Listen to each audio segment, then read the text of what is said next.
What's the most, well, no crap, scientific study conclusion that you've ever seen? People get more confused. Web link. Love the title of that article. Every now and again I try to masturbate a large or difficult word into my sentence to make myself seem more intelligent than I actually am. Congratulations, you are now qualified for 99% of all management positions within the federal government. Or corporate America. The ability to create complex names for simple things will take you far in life. I also try to do that every fellatio I get. Makes everyday conversation much more autoerotic. Why use many word when few do trick? One day me president, they see. A study of high school students found that those who had sex were more likely to get pregnant. Kind of like the fact that teen pregnancies drop sharply from age 20 onwards. Very drastically. I think it goes down to zero actually, really strange. Well, not quite to zero if only one participant needs to be a teenager. Statistically speaking, average humans have less than 2 legs. And statistically speaking, if you're male, you have a larger penis than about half the worldwide population. No way. Even the males? Especially the males. Conclusion: the unwrapping sound could be decreased with different wrapping materials that hold their form better or don't produce so much sound when unraveled. Web link. So, literally, the reason candy wrappers are noisy is that they're noisy? I read a study 15 years back when they were introducing biodegradable crisp packets. The plastic they used was so noisy that it caused significant discomfort. People would avoid buying the crisps again because it was that bad. I don't remember the exact reason, but it was to do with the intermolecular bonds of the plastic. Anyways, since then they made biodegradable plastics that are quieter, but that is now a material property they test for and have an interesting chemical property for some poor PhD student to look at in the future. Sun chips. I remember those bags. They tried to own the extra noise and market it as almost a virtue signal for using a compostable bag. But the original design was so loud people still couldn't stand it. Most car accidents are caused by the vehicle not being able to stop in time. In a similar vein, most car accidents happen within 5 miles of the home. Like no crap, that's the only place I'm guaranteed to go through every time I go somewhere and when I go back. And while we're at it, most accidents happen in the home. Yes, the place I spend most of my time is probably where I'm most likely to have an accident. That makes sense. In a similar vein, most car accidents happen within 5 miles of the home. That's why I moved 6 miles away. That's why I drive as fast as I can to get out of the 5-mile danger zone. The faster you drive, the less time you spend driving. Therefore, it will be less likely for you to have an accident. How does your neck support the weight of that massive brain? In high school, we each had to write and present a research paper on a unique topic, and my friend wrote about sleep deprivation. It was a very well-crafted paper with credible sources, but he got some light ridicule for his conclusion. Sleep is the best cure for sleep deprivation. I get where he's coming from though. Currently, there is no real substitute for a good night's sleep. If you need 8 hours of sleep, you can't regularly get only 5 hours and power through the day with caffeine. It's not sustainable and you'll feel the detrimental effects soon enough. As someone that developed insomnia due to 2020, I feel this so deeply. I was getting 5 to 6 hours average for months when in normal times I'm an 8 to 9 hours person. I've been doing sleep training for the last few weeks and I'm up to 7 hours average now and already feeling so much better, but there was nothing that helped when I wasn't getting enough sleep. Have you tried being so dead inside that the amount of sleep you get doesn't affect your mood or level of energy? Big mood. If you need 8 hours of sleep, you can't regularly get only 5 hours and power through the day with caffeine. It's not sustainable. Hold my Red Bull. Hold my Red Bull. Just not while walking backwards. Actually don't. I'm going to need it if this is going to be sustainable. I'm not sure if it was a legit study, partially because I can't find it anymore. But I remember a study that showed that married couples divorce more often. My teacher presented it like it was the breakthrough of the century. Can confirm, I'm divorced, and it indeed was after my and my wife's wedding. This is just anecdotal evidence, we will need a grant to study this. Picking one's nose is a common trait of adolescent humans. The study calls it to make it look like they weren't just asking if kids were picking their noses. Web link. Rhinotilexomania. Nose digging extracting bad habit? That's my guess as a non-linguist. The suffix mania is more akin to an addiction or an obsessive behavior. Think nymphomania. The rest is about right. I'm a layman too, but thought I'd give a little insight. Adolescent. Was I meant to stop? There are two types of people in the world, people who pick their noses, and liars. It's just bad manners to do it in front of other people.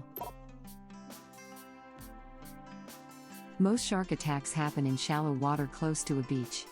Makes sense as that's where all the people are. They don't think the sharks just wait in the middle of the ocean for a kid to come floating by in his armbands? They don't think the sharks just wait in the middle of the ocean for a kid to come floating by in his armbands? You think that sharks would be embarrassed if they knew we could all see their fins sticking out the top of the water? I think they'd be bummed, because I don't think sharks are aware of that at all. I think sharks think they're slick. They swim around like, nobody has any idea what's down here, and we're all up here like there's totally a shark right there. Louis C.K. More people are killed by vending machines each year than by sharks.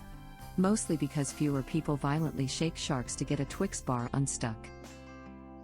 10 people a year are killed by vending machines on average, most of them are insurance appraisers checking risks by shaking them. That's sadly ironic. I don't know if this is an actual statistic or from an episode of Community. Please let me be one of the 10. Dean, the vending machine isn't going to crush you, we fixed it when we saved Greendale. I still check the bushes for sharks before I get out of my car, at work. Got to be safe. I would like to see the count of people killed by sharks on a mountain. There are more planes in the ocean than submarines in the sky. I'm a shark fighter. I fight sharks. I fight them in the water cause that's where they are. Sharknado has entered the conversation. Someone said that to me last year and my reply was, well, yeah, that's where all the people are. It blew his mind and he felt really stupid for a bit, lol. We had a good laugh about it. From what I remember reading, sharks are not generally found in shallower waters. However, if they are, they likely attack humans because they are confused and think it's an otter or something. For the most part, they don't go after humans.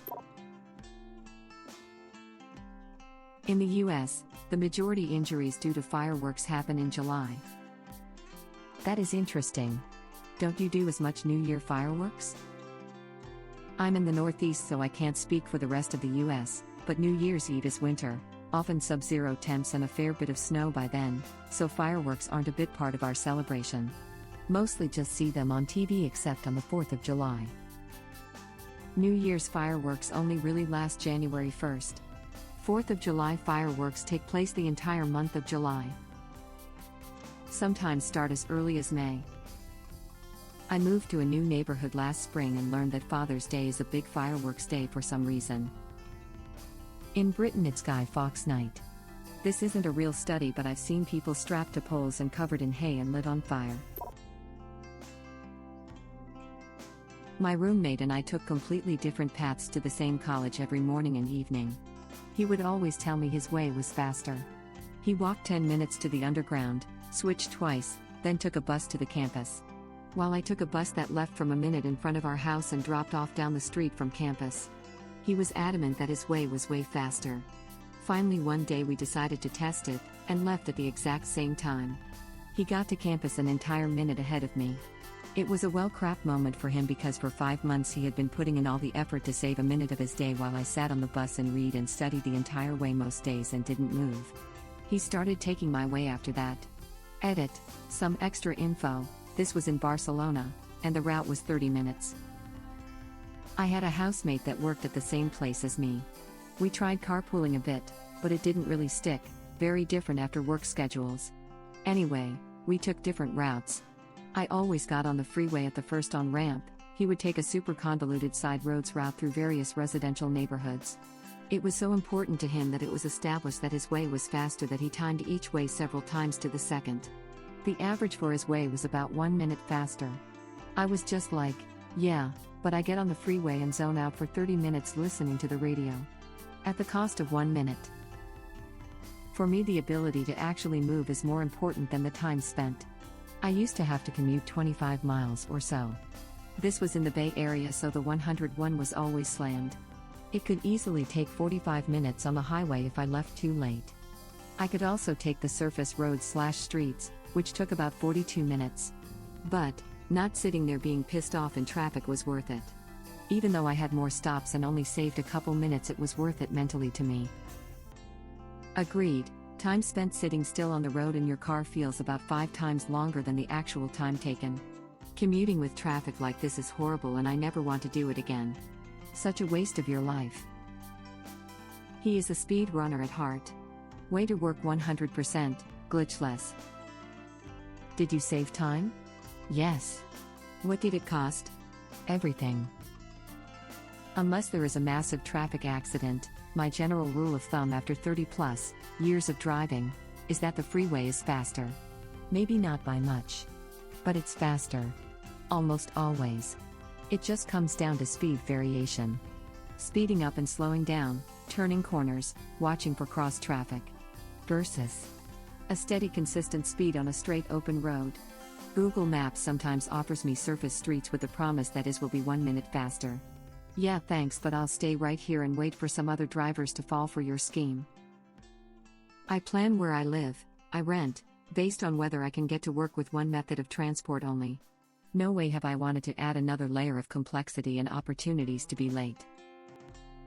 When I moved the last 2 times, I figured out that where I lived was within cycling distance but also nearby a train station in case of punctures, etc. The only time I had to take a bus and a train, one or the other, was always late, so that was a bloody nightmare and I swore never to do it again. Yeah, but adventure. Electric shock therapy administered to the face is not an effective form of treatment for rattlesnake bites. Web link.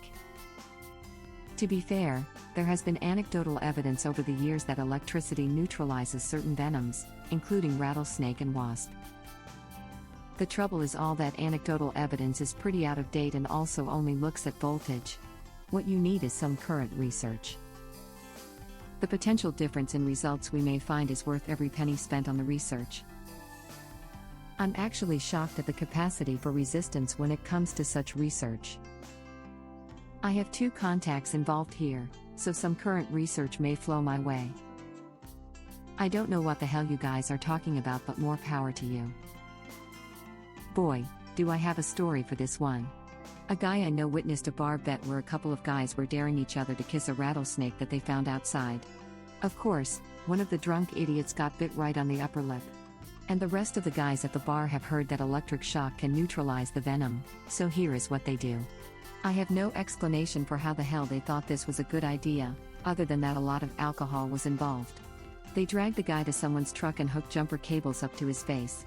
He was admitted to the hospital with 3rd-degree burns, but he lived to tell the tale. This is why aliens won't visit us. What the F? There are several people I would like to volunteer for a double of that study. Just to be super sure. I'm a psychology student and many of the studies I read about have that quality. People are attracted to attractive people, too much emphasis on statistical significance testing, water is wet. Not psychology, but I published a DUP paper. But it was conventional wisdom that previously had not been documented or even discussed in the literature. So I conducted the research and published. Many people in their 20s consider the geographic locations of their partners and families of origin when making career decisions. Previous literature focused solely on job tasks, work environments, and pay. Literature on families impacting career choices focused on participants in their 30s and 40s, and primarily on the impacts of participants' children. It turns out siblings and grandparents matter to many people in their 20s. There is a point to publishing. Everyone knew that research because sometimes what everyone knew is wrong, and besides we can now point to research to say that it is not just conventional wisdom or common sense but also scientifically verifiable. A great advantage of research is not only finding out that things work, it's also finding out why they work that way. Sometimes you get a result that seems obvious, but the way the result comes together may be surprising. And even if it's not, isolating the steps may have benefits in using them somewhere else. That's kind of a duh paper, but to be honest, that sounds like a super valuable contribution to the literature. Some papers are useful because they offer mind-blowing results. Others are useful because they force a tunnel vision field to contextualize their work. Sounds like your work could be really great for that. When I studied psychology, one professor tried to tell us that if a study made you go duh, it was just because of the I knew it all along effect. According to a recent study of predominantly affluent white American college students. Thank you for watching. Please subscribe to be the first to know about Red Rabbit Reader's new videos. If you like our videos, please like them on YouTube and share them with your friends. We welcome your comments below. Press to start another of our videos.